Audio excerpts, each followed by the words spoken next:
아보카도나 바나나 같은 경우 후숙 과일이잖아요. 후숙되어야 더 달콤하고 풍미가 좋아지는 것처럼 나도 내 속도에 맞춰서 천천히 맛있게 익어가는 중이다. 제 생각에 이 책의 특징은 나도 겪었을 만한 일, 충분히 공감되는 삶의 단상들에 대해서 재치 있게, 또 어떨 때는 굉장히 깊이 있게 통찰력 있는 문장들이 굉장히 인상 깊었어요. 안녕하세요. 맘스 챌린지 카페입니다. 요즘에 카페를 잘 못 가면서 홈카페로 핸드드립을 많이 해먹는데요. 라떼 같은 경우는 원두의 맛이나 향기가 그렇게 부각되지 않지만, 특히 핸드드립 커피는 원두의 그런 풍미가 굉장히 많이 드러나죠. 핸드드립 커피를 마실 때 선호하는 원두가 에티오피아 예가체프였어요. 바디감은 가볍지만 산미가 있고 와인처럼 향기가 돋보이는 그런 원두인데요. 지난주에 처음으로 코케허니라는 원두를 접했는데 굉장히 괜찮더라고요. 비슷한 산미를 갖고 있긴 하지만 깔끔하고 가벼운 느낌이 핸드드립으로 즐기기 굉장히 좋았어요.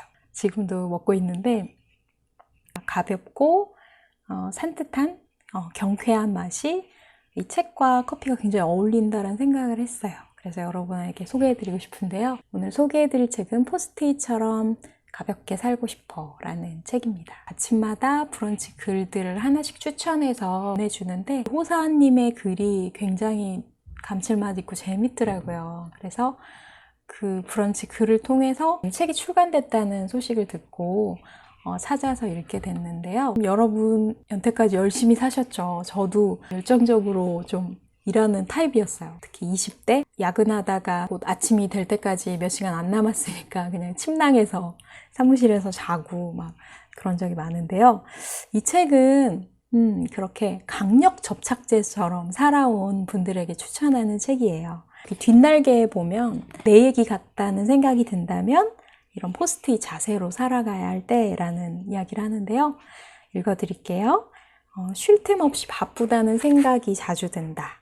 현재는 불안하고 미래는 불투명하게 느껴진다. 아둥바둥 살아도 남들보다 뒤처지는 것 같다. 건강도 체력도 예전 같지 않다. 정말 확실히 공감됩니다.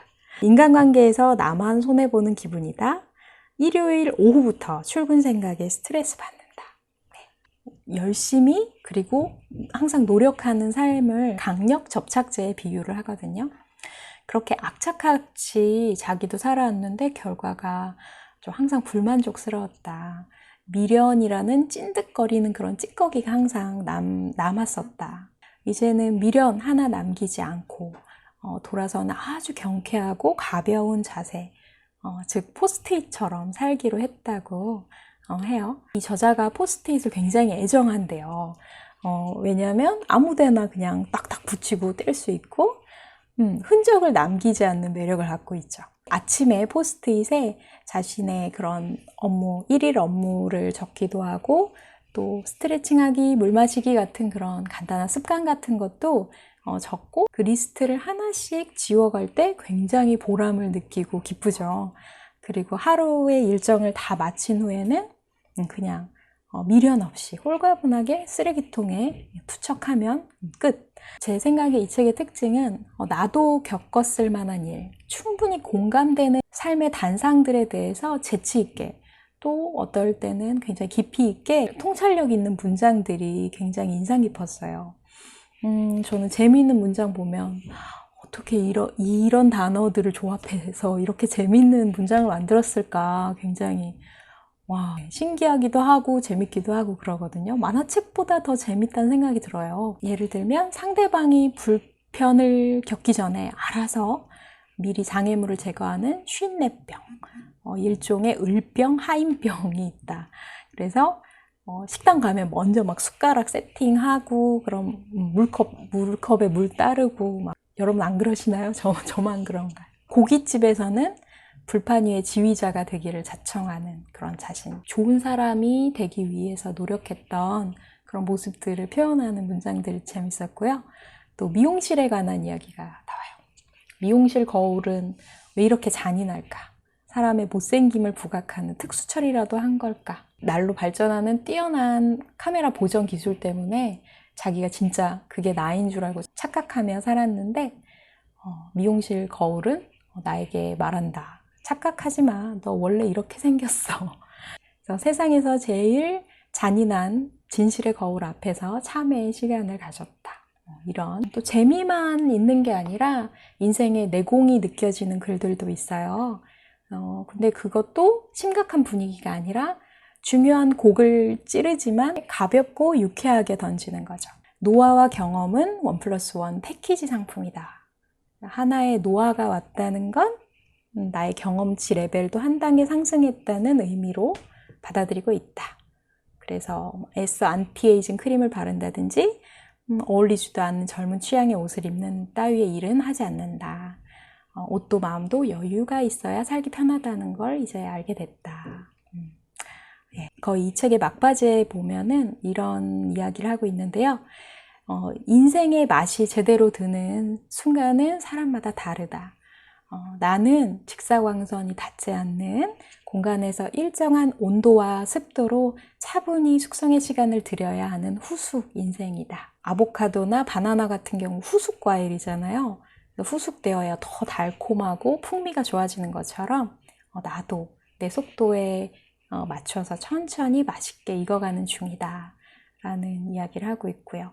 사람마다 가진 프레임이 다르죠. 같은 곳에 가도 다른 곳에 시선이 꽂히기도 하고 똑같은 풍경에 대한 감상이 다른 것처럼 우리가 경험한 평범한 일상도 평범한 글감에서 진지한 통찰을 하며 사는 사람이구나 라는 생각이 들었어요.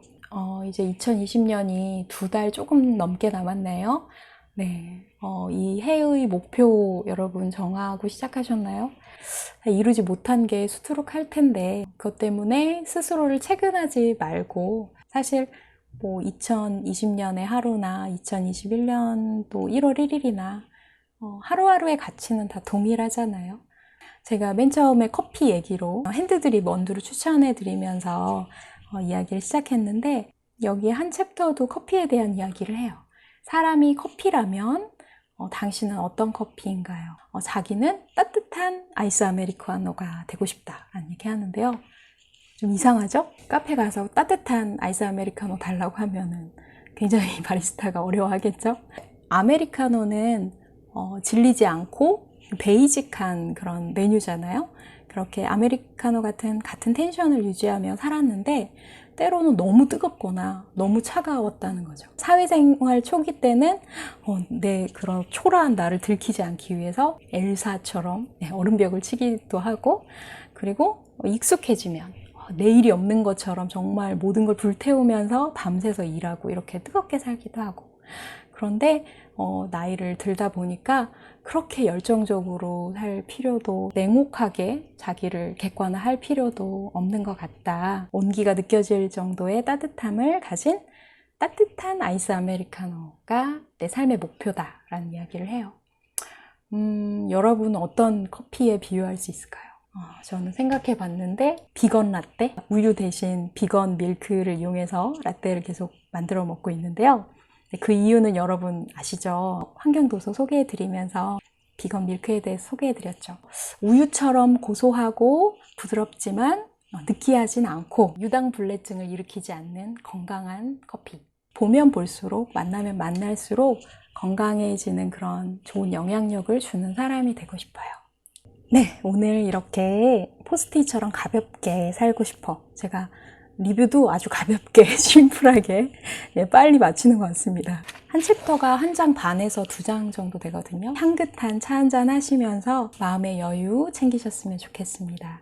맘스 챌린지 카페 오늘 여기까지고요. 영상이 도움이 되셨다면 좋아요와 구독 부탁드립니다. 건강하고 행복하세요.